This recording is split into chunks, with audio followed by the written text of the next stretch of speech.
صلاة الكسوف کسوف سورج گرہن کو کہتے ہیں اور خسوف چاند گرہن کو کہتے ہیں. اور بعض حضرات کہتے ہیں کہ اگر تھوڑی تھوڑی روشنی ان کی مدھم ہو، کچھ نظر آ رہے ہوں تو یہ کسوف ہے، اور اگر بالکل ان کی روشنی ختم ہو جائے سورج چاند کی تو یہ خسوف ہے. ایک دوسرے پر بھی اطلاق ہو جاتا ہے. تو حضور علیہ الصلوۃ والسلام نے اس موقع پر نماز پڑھائی. بہت لمبی نماز تھی، بہت خشوع والی تھی. اور یہ مشرکین سمجھتے تھے کہ کسی بڑے آدمی کی موت یا زندہ ہونے پر یہ اس طرح ہوتا ہے کہ کوئی بڑا آدمی مر جائے.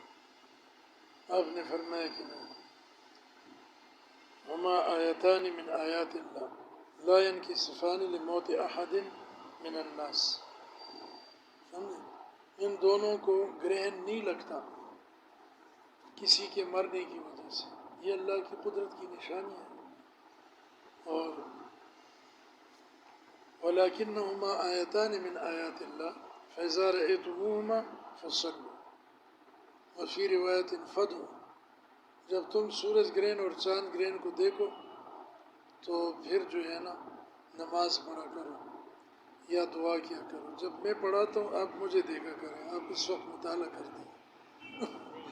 آپ ادھر ہی دیکھ رہے ہوتے ہیں نا حاشیے میں، نہ آپ کو سمجھ آئے گی اتنی جلدی اور نہ میری بات سمجھ آئے گی. تو مطالعہ پہلے کر کے آنا چاہیے نا. سبق میں تو استاد کو ہی دیکھنا چاہیے تاکہ سمجھ آئے.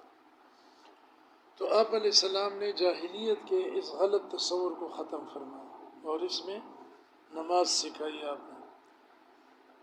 اور قرآن کی آیت ہے وَمَا نُرْسِلُ بِالْآيَاتِ إِلَّا تَخْوِيفًا. سورہ بنی اسرائیل میں ہم اپنی آیتیں نہیں بھیجتے مگر ڈرانے کے لیے. اللہ تعالیٰ جب ناراض ہوتا ہے سیلاب آتے ہیں.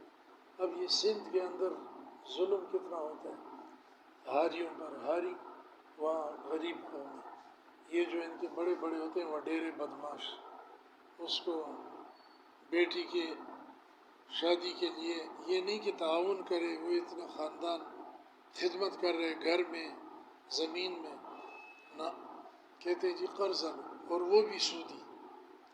اب پھر وہ سود 1 مہینہ یا 6 مہینے تک مقرر ہوتا ہے. جب نہیں دے سکتے تو سود بڑھاتے رہتے ہیں. بعضوں نے غریب کو ٹریکٹر کے ساتھ باندھ کر گھسیٹا بھی ہے، ایسے واقعات بھی ہیں. اور بعض ان کی بیٹیوں کو، لڑکیوں کو ناجائز طریقے سے پکڑ لیتے ہیں غربت کی وجہ سے اور زیادتیاں کرتے ہیں جن سے. اور سود چلتا ہے عام بہت سے علاقوں میں. جہالت بہت ہے. سنی شیعہ سب نے پنجہ لگائے ہوتے ہیں، ان کو پتہ ہی نہیں ہے شیعہ سنی میں کیا فرق ہے. اسی طرح ہندو ہیں وہ اپنی ترتیب چلاتے ہیں. تو جہاں اللہ معاف کرے گڑبڑ بہت ہو، شراب بنتی ہو، پھر اس طرح کے حالات ہوتے ہیں. سوات کے ہوٹلوں میں زنا کے اڈے ہیں، لوگ جاتے ہیں، کچھ لڑکیاں لاہور والے لے آتے ہیں، کہتے ہیں یہ میری بہن ہے، جھوٹ بولتے ہیں، یا بیوی ہے. اور اسی طرح ہوٹلوں میں بھی ہوتا ہے یہ لڑکیاں یہ چکر. تو پھر یہ تنبیہات آتی ہیں، اللہ معاف کرے. تو یہ کسوف اور خسوف بھی اللہ کی قدرت کی نشانی ہے. مسجد میں آ جائے اور نماز اور دعا میں شریک ہو جائے. اور اگر آج کل یہ ہو جائے تو لوگ کیا کرتے ہیں، موبائل لے لیتے ہیں، اس میں دیکھتے رہتے ہیں سورج کس طرح ہے، اور پھر اس کی تصویریں بناتے ہیں ویڈیو، اور پھر اس کو آگے شیئر کرتے ہیں اور اس پر گپیں اور تبصرے. یصلی رکعتین کا نفل کی طرح 2 رکعتیں پڑھے. امام پڑھائے گا امام الجمعہ. یصلی کا فاعل امام ہے، جمعے کا امام یعنی جو خطیب ہوتا ہے جہاں وہی پڑھائے گا. جامع مسجد میں پڑھے.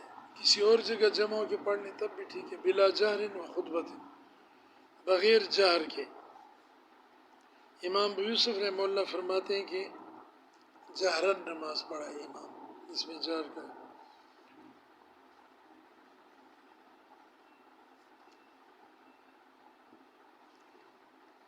ثم یدعو،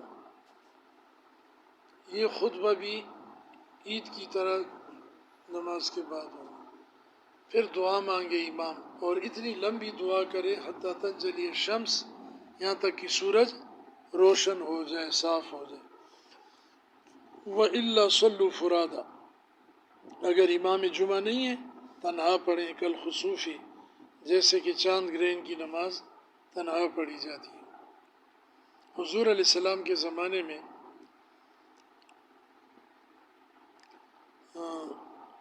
جب چاند گرہن ہوا تو آپ نے لوگوں کو جمع نہیں فرمایا، انفرادی پڑھی لوگوں نے نماز۔ والظلمۃ والریح والفزع، اسی طریقے سے اگر والظلمۃ، بلکہ یہ تینوں مجرور ہے، کاف داخل ہے، اندھیرا چھا جائے دن کو، سمجھے، گھبراہٹ ہو جائے، اور تیز ہوا چلے، اور کوئی اور گھبراہٹ ہو، زلزلہ وغیرہ، یا بہت زیادہ بجلی کی گرج چمک ہو وغیرہ، یا بہت زیادہ بارش ہونے لگے، یا بہت زیادہ کیا ہے طوفان وغیرہ ہو، یا بیماریاں پھیل جائیں، تو ان تمام موقعوں کے اوپر کیا ہے، اللہ کی طرف متوجہ ہوں اور نماز پڑھیں اور آہوزاری کے ساتھ دعائیں مانگیں۔ باب صلاۃ الاستسقاء، استسقاء باب استفعال ہے، پانی طلب کرنا، بارش کی نماز۔ لہو صلاۃ، بارش کے لیے نماز یعنی استسقاء کی۔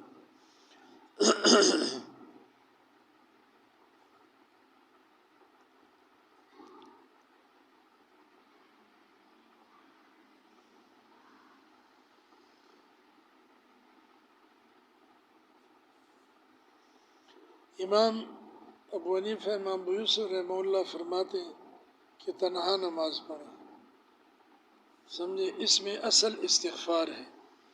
سورۃ نوح میں ہے نا، فَقُلْتُ اسْتَغْفِرُوا رَبَّكُمْ إِنَّهُ كَانَ غَفَّارًا يُرْسِلِ السَّمَاءَ عَلَيْكُمْ مِدْرَارًا، اللہ تم پر مسلسل بارشیں برسائے گا، تم استغفار کرو۔ اس سے امام ابو حنیفہ رحمہ اللہ استدلال کرتے ہیں کہ استسقاء کے لیے نماز نہیں ہے، استغفار اور دعا ہے۔ وہ دعاؤں، اور دعا کریں، وہ استغفار، اور استغفار کریں، لا قلب رداء، لیکن چادر کا پلٹنا نہیں ہے۔ احادیث میں قلب ردا کہ حضور علیہ السلام نے استسقاء کی نماز پڑھائی اور آپ نے چادر کے پلے کو بدلا، جو دائیں مونڈے پر پلہ تھا اس کو بائیں کر دیا اور بائیں والے کو دائیں کر دیا، اسے پلٹ دیا۔ اس کا جواز ہے۔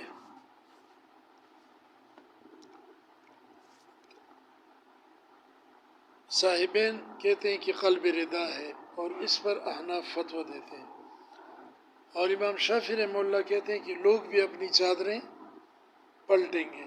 اس میں ایک نیک فعل ہے کہ جیسے ہم نے چادر پلٹ دی، اللہ ہماری حالت پلٹ کر بارش عطا فرمائے گا۔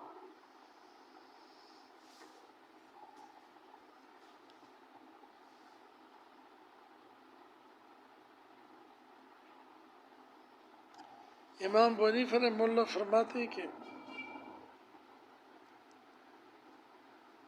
آپ نے جو قلب ردا کیا ہے وہ شاید آپ نے اپنی چادر مونڈوں پر درست کی تھی تو لوگوں نے دیکھ کر سمجھ لیا کہ شاید قلب ردا کر رہے ہیں، سمجھے، حالانکہ قلب ردا اس میں نہیں ہے، اس میں اصل دعا اور استغفار ہے۔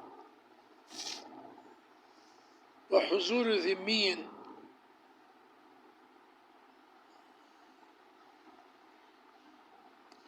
ذمی بھی اس میں حاضر نہ ہو، ذمی یعنی کافر جو مسلمانوں کے ملک میں رہ رہے ہیں، کیونکہ ان کے اوپر لعنت برستی ہے، اور یہاں تو ہم نے اللہ تعالیٰ سے رحمت طلب کرنی ہے بارش کی شکل میں۔ امام مالک رحمہ اللہ کہتے ہیں کہ اگر خود ذمی لوگ آ گئے تو ان کو واپس نہ کیا جائے، کیونکہ یہ تو رزق مانگنا ہے اللہ سے، بارش رزق کا سبب ہے، جیسے کہ سورہ کیا جاسیہ میں غالباً کہ وما انزل اللہ من السماء من رزق فاحیا به الارض بعد موتها، تو یہاں بارش کو رزق کہا گیا، تو رزق کی ضرورت سب کو، اللہ سب کو روزی دیتا ہے۔ وانما یخرجون ثلاثۃ ایام، 3 دن تک نکلیں گے، پہلے دن آ جائیں بارش ہو گئی ٹھیک ہے، نہیں تو پھر دوسرے دن، نہیں تو پھر تیسرے دن، اور اس میں پھر تفصیلات ہے کہ گناہوں سے توبہ کریں، اور بچوں کو بھی لے کر نکلیں، عورتوں کو بھی باپردہ ہو کی جائیں، جانور بھی لے جائیں، اور وہاں سب روئیں دھوئیں، اور گناہوں سے توبہ بھی کریں۔ حضرت موسیٰ علیہ السلام بارش کی دعا کر رہے تھے، نہیں ہو رہی تھی، تو اللہ تعالیٰ نے کہا کہ رحمت اس لیے رکی ہوئی ہے کہ آپ کی اس جماعت میں، اس گروہ میں ایک آدمی ہے جو قطع رحمی کا مرتکب ہے، یہ کبیرہ گناہ ہے، اس کی وجہ سے میری رحمت رکی ہوئی ہے۔ لوگ کیا کیا نہیں کرتے، داڑیاں منڈاتے ہیں، کبیرہ گناہ ہے، کہتے ہیں کہ میں تو نماز پڑھتا ہوں، کوئی گناہ نہیں کرتا، بعضی نماز نہیں پڑھتے، فجر کی یا دوسری، کہتے ہیں جی ہماری روزی تنگ ہے، ہم تو ایسے ٹھیک ٹھاک لوگ ہیں، گھر میں تصویریں ہیں، ٹی وی ہے، اور لعنت برس رہی ہے، رحمت کو روکا ہوا ہے، رحمت کے فرشتے اس گھر میں نہیں جاتے جہاں تصویر ہو۔ بدعتیوں کی تصویریں آج کل دیکھیں، نعت خوانی کی، ربیع الاول آ رہے ہیں، بڑے بڑے لوگ کی مت ماری گئی ہے جاہلوں کی، کہ جو چیز حضور علیہ السلام نے لعنت کا باعث اور حرام قرار دیا، شد عذابا یوم القیامہ فرمایا، اس کو تم محبت نبوی اور عشق نبوی کا ذریعہ بناتے ہو، نعت خوانیاں کرتے ہو، شلوار نیچے ہوگی، کالر کے کپڑے ہوں گے، داڑھی اتنی ہوگی، اور وہ اٹھ کے استقبال کر رہے جناب خان آگے بڑے بڑے کیمرے لگے ہوئے۔ باب صلاۃ الخوف، خوف کی نماز، یہ جہاد کے دوران حضور علیہ السلام نے پڑھی ہے، ابو داؤد شریف وغیرہ میں تفصیلات آئی ہیں، بخاری شریف میں بھی آئی ہیں اس کی حدیث، لیکن ابو داؤد میں زیادہ تفصیل ہے، 14 طریقے اس کے صلاۃ خوف کے نقل کیے گئے۔ بہرحال مشہور یہی ہے کہ امام کے ساتھ ایک گروہ نماز پڑھے، 5ویں پارے میں اس کا ذکر ہے، وَإِذَا ضَرَبْتُمْ فِي الْأَرْضِ فَلَيْسَ عَلَيْكُمْ جُنَاحٌ أَن تَقْصُرُوا مِنَ الصَّلَاةِ إِنْ خِفْتُمْ أَن يَفْتِنَكُمُ الَّذِينَ كَفَرُوا إِنَّ الْكَافِرِينَ كَانُوا لَكُمْ عَدُوًّا مُّبِينًا وَإِذَا كُنْتَ فِيهِمْ فَأَقَمْتَ لَهُمُ الصَّلَاةَ فَلْتَقُمْ طَائِفَةٌ مِّنْهُمْ مَعَكَ وَلْيَأْخُذُوا أَسْلِحَتَهُمْ، یہاں اس کا ذکر ہے کہ جب آپ ان کو نماز پڑھائیں خوف کی حالت میں، تو ایک گروہ آپ کے پیچھے نماز پڑھے، ایک رکعت یہ پڑھ کر دشمن کے مقابلے پر چلا جائے، جو دشمن کے مقابلے پر تھے وہ آ جائیں، یہ لاحق بنیں گے وہ مسبوق۔ آپ علیہ السلام دوسرے گروہ کے ساتھ ایک رکعت ان کو پڑھا دیں، اتحیات میں بیٹھے رہیں، یہ گروہ ایک رکعت پڑھ کے چلا جائے، وہ پہلے والی رکعت والا گروہ پھر آ جائے، وہ آپ کے ساتھ اتحیات میں شریک ہو، آپ سلام پھیر لیں، وہ اپنی چھوٹی ہوئی نماز پوری کریں، اور پھر وہ جا کر وہ دوسرے گروہ کو بھیج دیں، وہ اپنی چھوٹی ہوئی رکعت پوری کریں، اس ترتیب سے۔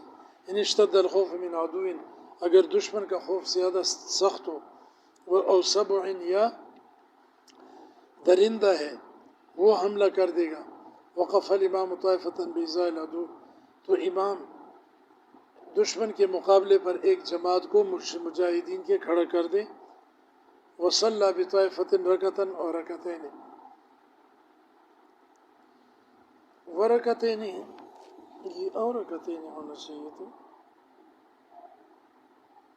سمجھ، امام ایک گروہ کو ایک رکعت پڑھائے، یا اگر مقیم ہے ملا مقیمن، اگر مقیم ہے تو 2 رکعتیں پڑھائے، سمجھے، کیونکہ امام اگر مقیم ہو تو مقتدی مسافر بھی 4 پڑھے، ومضت هذه الی العدو، اور یہ گروہ جس نے ایک رکعت پڑھی ہے یا 4 کی صورت میں 2، یہ دشمن کے مقابلے پر چلی جائے یہ جماعت، وجات تلکا، اور وہ آ جائے جماعتی، فصلی بہم ما بقیہ، باقی نماز ان کو پڑھا لے، وسلم، اور سلام پھیر دے، وذهبوا الیہم، اور یہ ان کی طرف جائے دشمن کی طرف، وجات الاولی، پھر یہ جماعت آ جائے، واتموا بلا قرات، قرت کے بغیر وہ پوری کرے نماز، کیونکہ وہ حکماً مقتدی ہیں، تحریمہ میں شریک تھی، وسلم، اور سلام پھیر لے تحیات پڑھ کے، وہ مضى، اور چلے، ثم الاخری، پھر دوسری جماعت آ جائے، واتموا بقرات، وہ قرت کے ساتھ پوری کریں گے، کیونکہ یہ مسبوق ہے، مسبوق کی قرت والی رکعتیں جو چھوٹ جائیں ان میں وہ پوری قرت کرے گا۔ وصلی فی المغرب بالاولی رکعتین، مغرب تو 3 رکعتیں، تو پہلی جماعت کو 2 رکعتیں پڑھائے، وبالثانیہ رکعہ، دوسری جماعت کو 1، ومن قاتل بطلت صلاته، اور جس نے قتال کیا اس کی نماز